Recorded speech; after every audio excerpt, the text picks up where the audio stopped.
राव साहब ने कहा था भी एक कमेटी बनाइए और वही 5-5 लोग ले लीजिए और 5 लोग मैं अपनी तरफ से दूंगा और हम इसका समाधान करने की पूरी कोशिश करेंगे। हम उसके ऊपर चल रहे हैं कि उसके बाद जस्ट बाद इलेक्शनों की घोषणा हो गई, तो अभी इस बारे में हम पूरी कोशिश कर रहे हैं। उन सब से नाम लेके राव साहब से मिलेंगे और इसको जो भी कोसली भाकली का जो मामला है इसको हम पूरी तरह से सुलझाने की कोशिश करें। ये जो धन्यवाद रैली है, राव इंद्रजीत जब जनसभाओं में जाते थे चुनाव से पूर्व जो है, तो उनकी एक शिकायत रही थी कि 2 योजना मनोहर लाल जी चीफ मिनिस्टर रहे, कोसली नहीं पहुंच पाए। तो हम ये कह सकते हैं कि जो गुरु से जो चूक हो गई थी मनोहर लाल से, उनके शिष्य नायब सैनी अब उस चूक को दूर करने आ रहे हैं और बहुत कुछ दे करके जाएंगे कोसली को। एक बहुत बड़ा इशू कांग्रेस की तरफ से आया था IMT का, इंडस्ट्रियल मॉडल टाउनशिप, कोसली विधानसभा क्षेत्र में दीपेंद्र हुड्डा और जो आपके प्रतिद्वंद्वी जिन्होंने चुनाव लड़ा था जगदीश यादव, सब जगह यही इशू उठाया था कि हम सत्ता में आए तो कोसली में IMT की स्थापना करेंगे। आपकी पार्टी के स्तर पे कभी मुखर होकर के ऐसी बात नहीं आई, लेकिन जहाँ तक मेरा ख्याल है चुनाव घोषणा पत्र में था ये बात।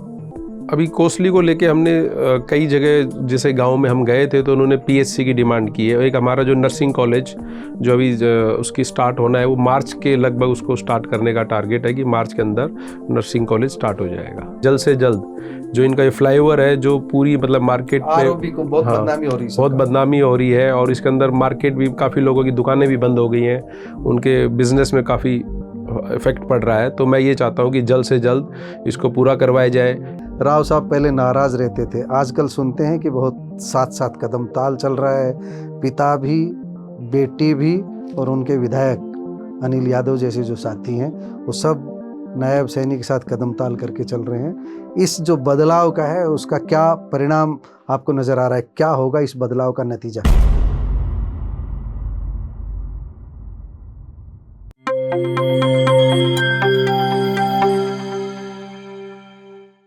प्यारे दोस्तों, सादर अभिवादन। मैं हूं महेश कुमार वैद्य और आप देख रहे हैं NJP हरियाणा। दोस्तों, हमारे साथ मौजूद हैं कोसली के युवा विधायक अनिल यादव डहीना।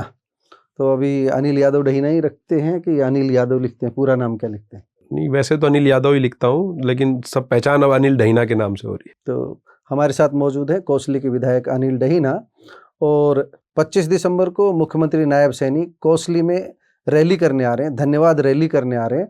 उसके आयोजन की तैयारी में इन दिनों जुटे हुए हैं। पहले तो रैली की तैयारियों को लेकर के इनसे बात करते हैं कि क्या तैयारियां चल रही है, किन किन गांवों में जनसंपर्क हो चुका है, सभी गांवों में जा रहे हैं या मुख्य गांवों में जा रहे हैं। तो अनिल जी, सबसे पहले तो आपका NJP स्टूडियो में स्वागत है। जिस दिन टिकट मिली थी आप उस दिन आए थे, आज पहली बार आए, तो आपका अभिनंदन है। सीधा यही है कि अब 25 तारीख आ गई है, तो कितने गांवों में आप जनसंपर्क कर चुके हैं और मुख्यमंत्री के दौरे की, धन्यवाद रैली की क्या तैयारियां हैं, किस जगह होने वाली है? हम लगभग 60 से 70 गांवों का दौरा कर चुके हैं और उसके बाद हमने डहीना अपने कार्यालय में मीटिंग बुला ली, सभी सरपंचों को वहीं पर बुलाया है, सभी पदाधिकारी, मंडल पदाधिकारी, जिला अध्यक्ष सभी वहाँ पर आए थे और हमने सभी पंचायतों से उनकी डिमांड ली है कि आप किस तरह का अपने अपने गाँव में किस तरह का काम करवाना चाहते हैं, और सभी ने अपनी डिमांड दे दी है हमें। और अब हमने पूरी एक लिस्ट बना के CM साहब को भेज दी कि हमारे इलाके की ये डिमांड है और इनको आप पूरा करवाइए। मुझे लगता है ग्रामीण विकास का कुछ ज़्यादा ही इनाम मिलने वाला है, मतलब रूरल डेवलपमेंट की उम्मीद है CM साहब से। और अभी इस एरिया में दक्षिण हरियाणा की साइड हमारे जो कोस रेवाड़ी में, तो हमें जो सबसे पहले राव साहब ने और CM साहब ने सबसे पहले मौका दिया, उसके लिए हम उनका आभारी हैं और पूरी उम्मीद है कि हमें शुरुआत में कुछ अच्छा मिलने की उम्मीद है। ये जो धन्यवाद रैली है, राव इंद्रजीत जब जनसभाओं में जाते थे चुनाव से पूर्व जो है, तो उनकी एक शिकायत रही थी कि 2 योजना मनोहर लाल जी चीफ मिनिस्टर रहे, कोसली नहीं पहुंच पाए। तो हम ये कह सकते हैं कि जो गुरु से जो चूक हो गई थी मनोहर लाल से, उनके शिष्य नायब सैनी अब उस चूक को दूर करने आ रहे हैं और बहुत कुछ दे करके जाएंगे कोसली को। हाँ, मेरे ख्याल से ऐसा हो सकता है कि भाई पिछली योजना में CM साहब नहीं आ पाए, तो उन्होंने शायद इसी हिसाब से सबसे पहले कोसली हल्के को भी लिया होगा, भाई पीछे नहीं आए तो पीछे की और अब की सारी पूर्ति एक बार में कर देंगे, हम ऐसी आशा करते हैं CM साहब। एक बहुत बड़ा इशू कांग्रेस की तरफ से आया था IMT का, इंडस्ट्रियल मॉडल टाउनशिप, कोसली विधानसभा क्षेत्र में दीपेंद्र हुड्डा और जो आपके प्रतिद्वंद्वी जिन्होंने चुनाव लड़ा था जगदीश यादव, सब जगह यही इशू उठाया था कि हम सत्ता में आए तो कोसली में आईएमटी की स्थापना करेंगे। आपकी पार्टी के स्तर पे कभी मुखर होकर के ऐसी बात नहीं आई, लेकिन जहां तक मेरा ख्याल है चुनाव घोषणा पत्र में था ये बात। नहीं, हम अपनी तरफ से यही कह रहे थे कि आपने भी आईएमटी की बात कही, तो अब सही वक्त नहीं है कि कोसली को आईएमटी मिल जाना चाहिए? बिल्कुल बिल्कुल सही वक्त है। और हमसे जो भी डिमांड मांगी गई, हमने जो सबसे मुख्य मांग जो रखी है कि इसमें इंडस्ट्रियल हब स्थापित किया जाए ताकि हमारे यहाँ युवाओं को नौकरी मिल सके। ये तो आप उससे कैसे सुलझोगे? राव साहब ने एक कमेटी भी बनवा दी थी। कोसली भाखली के बीच जो विवाद लंबे समय से चल रहा है, अब एक नया विवाद जो कभी अस्पताल के नाम को आ जाता है, कभी स्कूल के नाम को लेकर के आ जाता है, तो आए दिन कोई अब बस स्टैंड के नामकरण को लेकर के आ रहा है।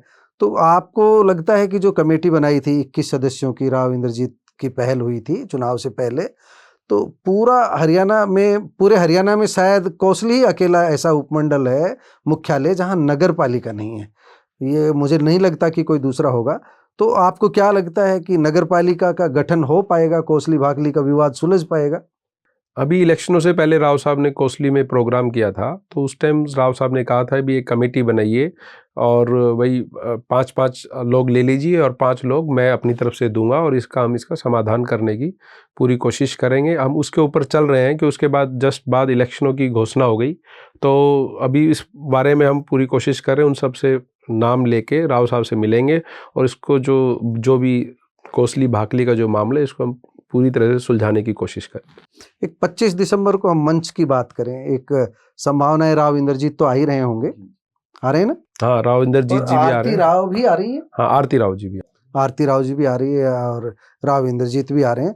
तो मुझे लगता है जो कोसली की जो स्वास्थ्य क्षेत्र की हम बात करें, हेल्थ मिनिस्टर आपके मंच पर रहेंगे मौजूद जो है, और खुद जो सरकार के मुखिया हैं नायब सैनी वो रहेंगे ही। तो मुखिया हो और साथ में एचएम मौजूद हो, हेल्थ मिनिस्टर मौजूद हो, तो कोसली के हेल्थ सेक्टर को लेकर के क्या ऐसा मन में क्या डिमांड है? जो अभी कोसली को लेके हमने कई जगह जैसे गांव में हम गए थे तो उन्होंने पीएचसी की डिमांड की है। एक हमारा जो नर्सिंग कॉलेज जो अभी उसकी स्टार्ट होना है, वो मार्च के लगभग उसको स्टार्ट करने का टारगेट है कि मार्च के अंदर नर्सिंग कॉलेज स्टार्ट हो जाएगा।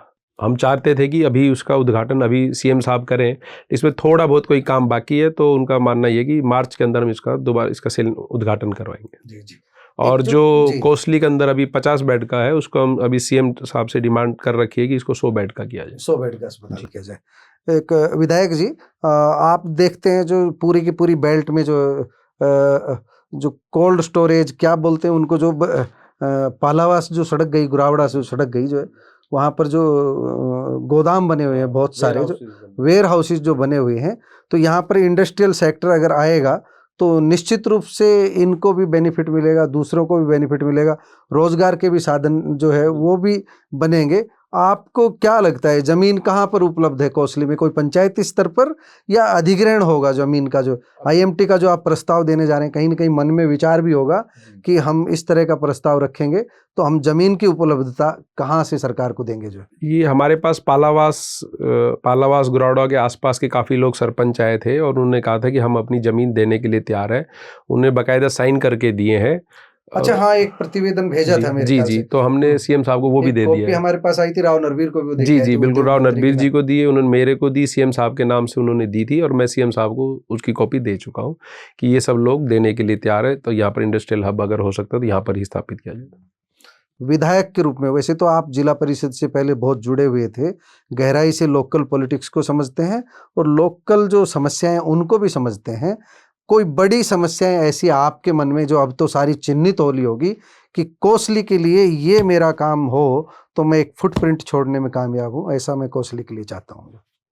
मैं तो जो कोसली में जो अधूरे काम अभी जो काफ़ी टाइम से अधूरे पड़े, मेरा सबसे पहले यही है कि जल्द से जल्द जो इनका ये फ्लाईओवर है जो पूरी मतलब मार्केट में को बहुत बदनामी हो रही है, बहुत बदनामी हो रही है और इसके अंदर मार्केट भी काफ़ी लोगों की दुकानें भी बंद हो गई हैं, उनके बिजनेस में काफ़ी इफेक्ट पड़ रहा है। तो मैं ये चाहता हूँ कि जल्द से जल्द इसको पूरा करवाया जाए।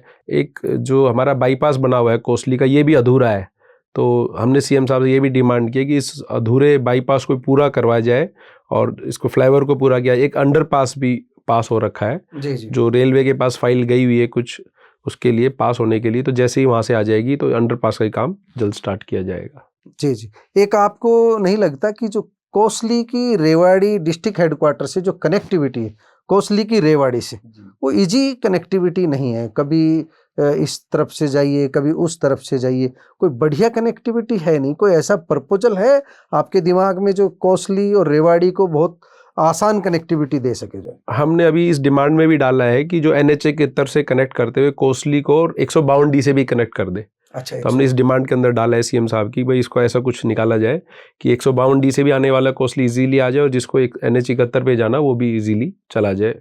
हमने CM साहब की डिमांड में डाला। अनिल जी, एक रीजनल सेंटर है आपके यहाँ, कृष्णा नगर नाम है अब तो? जी, तो कृष्ण नगर में जो रीजनल सेंटर है उसको लेकर के सभी वादे कर रहे हैं कि इसको विश्वविद्यालय का दर्जा दिया जाएगा।